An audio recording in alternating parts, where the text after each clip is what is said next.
To start a property investment business and to start buying property, you need tens of thousands of pounds, if not hundreds of thousands of pounds. So how on earth do you start with only £1,000? It is possible, however, it's not easy. But if you make it important for you in terms of why you need to make this happen, you will make it happen.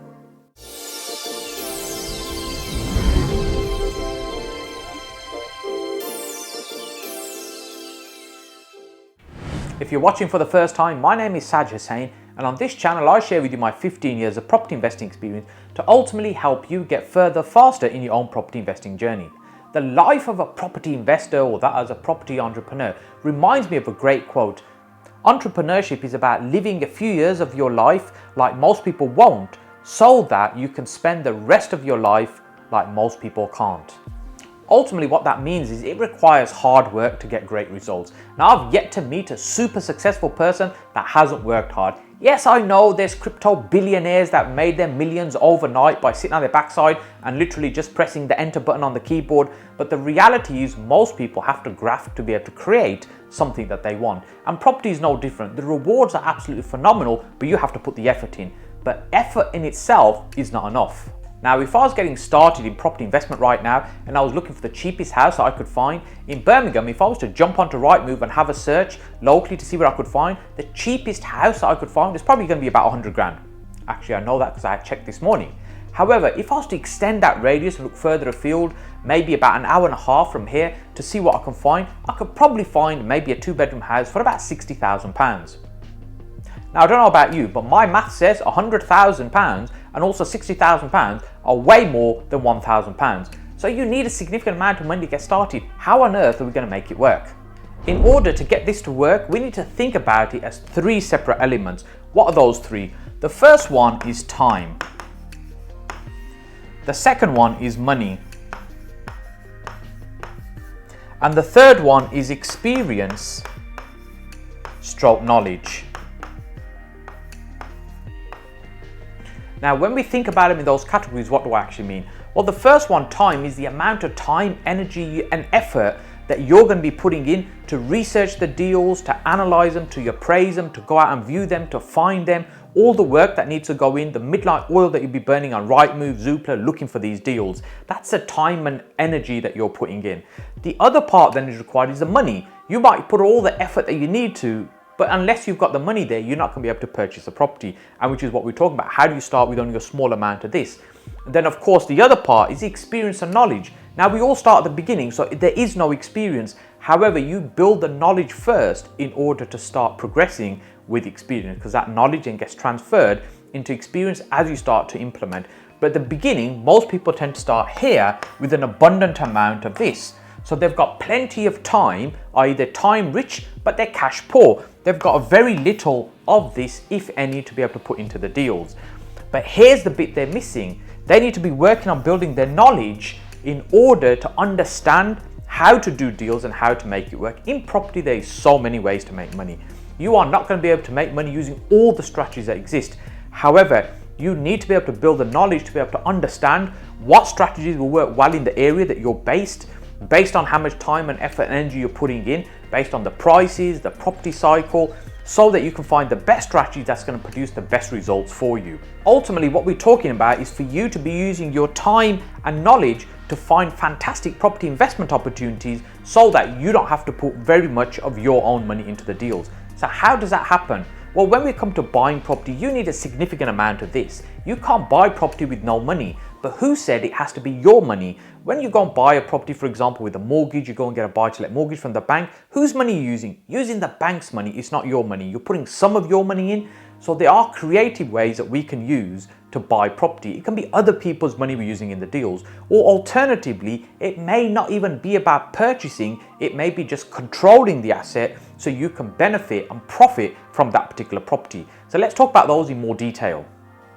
Firstly, let's talk about opium. No, not the kind of stuff that you smoke in a pipe, but other people's money. So other people's money can take 2 forms. So that can be a loan, or it can be a joint venture.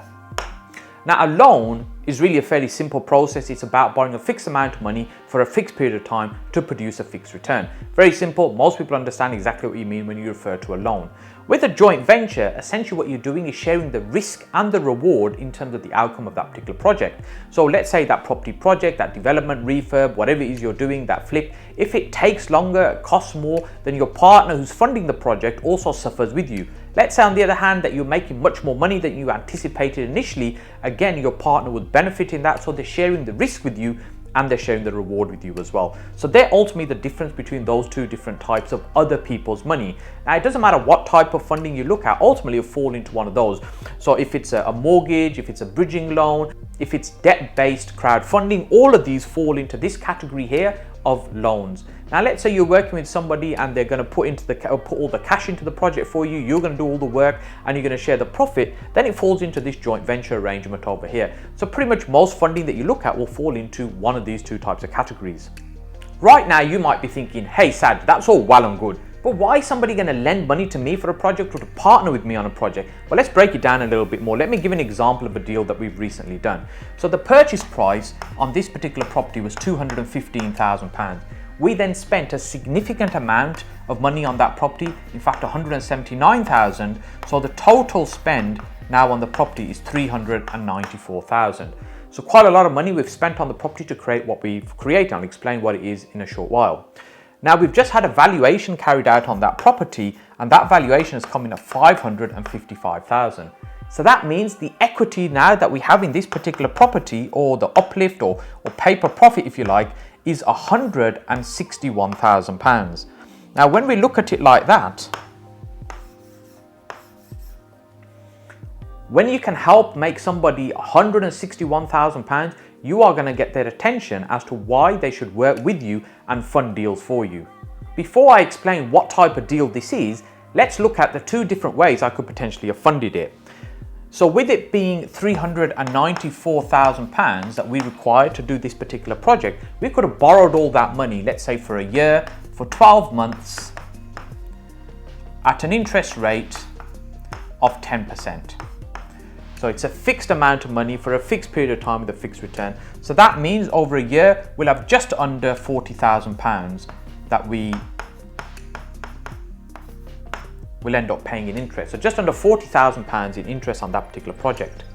On remortgaging this property, because the valuation is at 555,000, if we borrowed 75% of that amount, that will give us £416,000. So if we're borrowing 416, that's more than enough to repay the initial 394,000 and in fact leave us about 22,000. However, we've got interest of just under £40,000 that we need to also pay. But in this particular transaction, we could have borrowed the money for a year at 10%, repay the capital and use this money to repay some of the interest. Because there's substantial rental profit each month, over the next few months, we could quite comfortably repay the rest of this money. So what effectively we've done, we've borrowed the money, we've done the deal, we've used our time, skill and experience, we've repaid the investor and we've ended up with a property for free. So how much of our money's gone in? Literally no money at all. Now let's look at a slightly different scenario. So in the scenario of a joint venture partnership instead of a loan, how it could have been structured differently was, let's say the £394,000 that we need here to do the project comes from the investor in forms of a partnership. So they're funding the entire deal. So when we come to refinance, we've got a valuation of 555,000, but instead of borrowing 75%, if we borrowed 71%, that would give us the 394,000 that would repay the investor their initial money.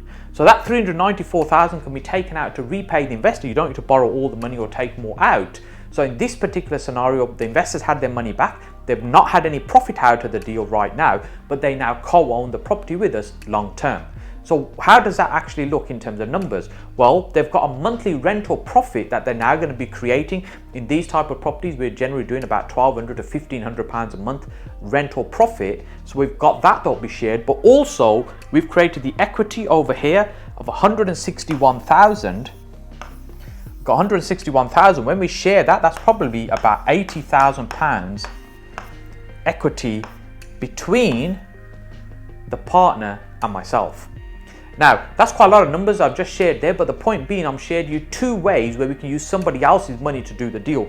When you're making money like this, you can generate these kind of profits, and you know how to do this, you will find the money. The money will come and find you as long as you can do good deals.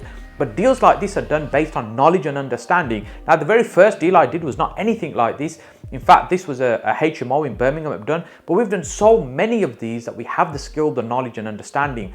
It's not magic. This is something that you can learn as well. It's all about understanding how to do the deals and what to look for.